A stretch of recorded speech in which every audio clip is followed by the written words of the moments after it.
Sir supplementary तो में आपने ये प्रश्न पूछा तो क्या पूछा है? जी ये प्रश्न पूछा तो क्या पूछा आपने? नहीं प्रश्न ये डिबेट थोड़ी दूसरा ये है क्वेश्चन हुआ कि इनको जिस स्टेट के मालिक लोग 12% कंट्रीब्यूट करते हैं इनके चाय मालिक लोगों को, और मगर रिपोर्ट के मुताबिक आसाम में कई सौ टी स्टेट के मालिक वर्कर्स का पीएफ अमाउंट और ग्रेच्युटी अमाउंट सालों से अदा नहीं किया गया, जिसकी वजह से 650 करोड़ रुपया अभी उन गरीबों का बाकी है। बहुत बुरा हाल है सर, बहुत बुरा हाल है।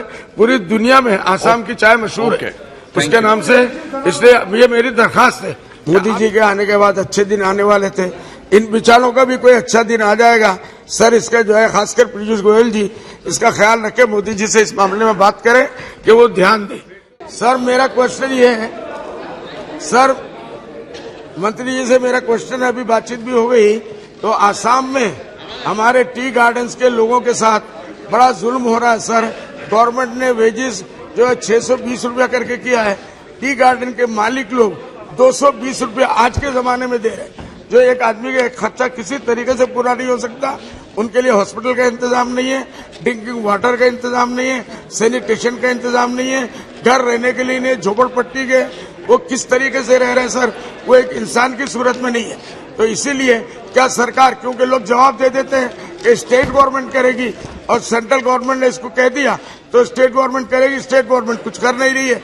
इसलिए मेरा कहना है क्या इस मामले में सेंट्रल गवर्नमेंट कोई हस्तक्षेप करेगी और उनका हक दिलाएगी? माननीय मंत्री जी, भारत के 15 राज्यों में चाय का उत्पादन होता है, जिसमें 4 प्रमुख राज्य आसाम, पश्चिम बंगाल, तमिलनाडु और केरल है।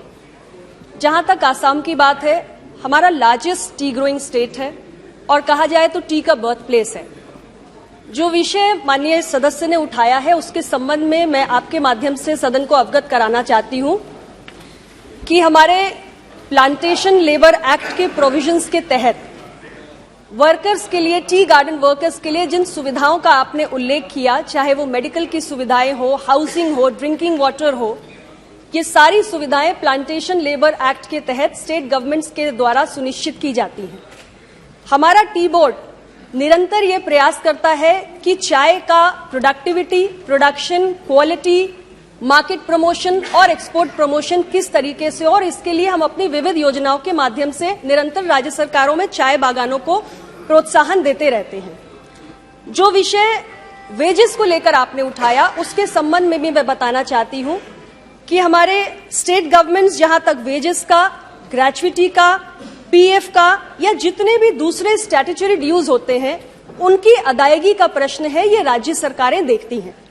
और इसके साथ साथ जो तमाम मैंने सुविधाएं बताई उसे भी देखना राज्य सरकारों का काम होता है।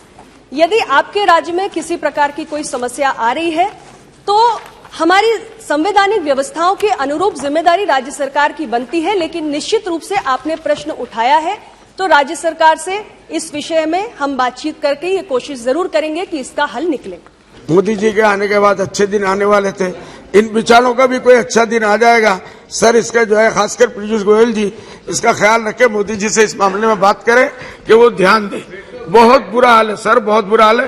पूरी दुनिया में आसाम की चाय मशहूर है उसके नाम से, इसलिए ये मेरी दरखास्त है, या आपसे डायरेक्ट दरखास्त है कि मोदी जी से बात करके उनके गरीबों के भी अच्छे दिन आ जाए। मेरा दूसरा प्रश्न है सर सप्लीमेंट्री तो में आपने ये प्रश्न पूछा तो क्या पूछा है? जी ये प्रश्न पूछा तो क्या पूछा आपने? नहीं प्रश्न ये डिबेट थोड़ी दूसरा ये है क्वेश्चन हुआ कि इनको जिस स्टेट के मालिक लोग 12% कंट्रीब्यूट करते हैं इनके चाय मालिक लोगों को, और मगर रिपोर्ट के मुताबिक आसाम में कई सौ टी स्टेट के मालिक वर्कर्स का पीएफ अमाउंट और ग्रेच्युटी अमाउंट सालों से अदा नहीं किया गया, जिसकी वजह से 650 करोड़ रुपया अभी उन गरीबों का बाकी है।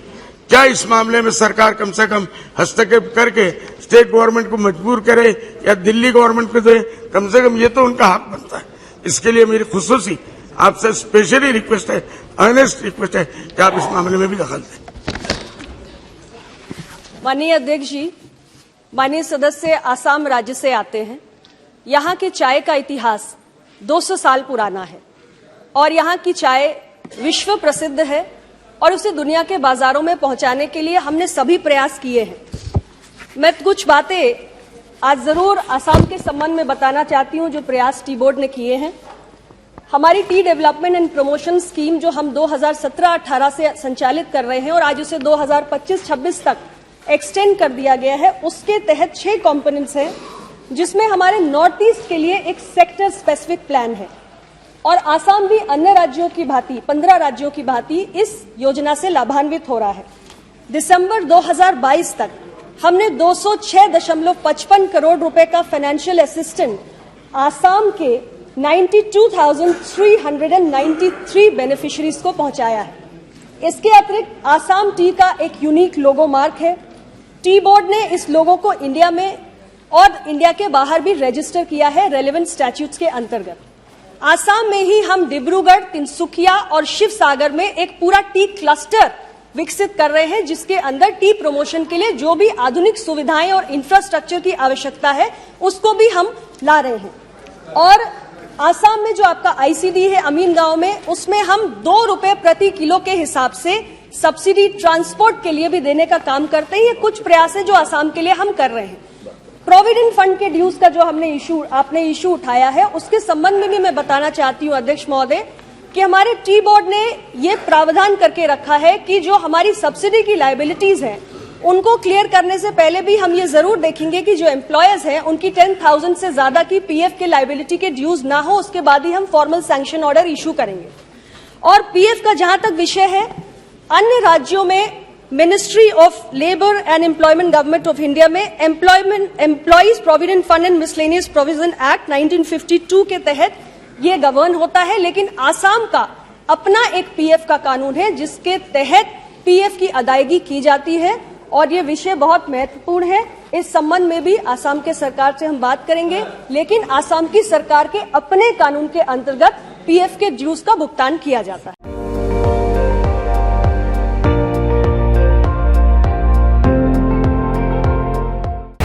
আপুনি চাই আছে ND24 সৰ্বশ্ৰেষ্ঠ নহয় সৰ্বোত্তমৰ দৌৰত।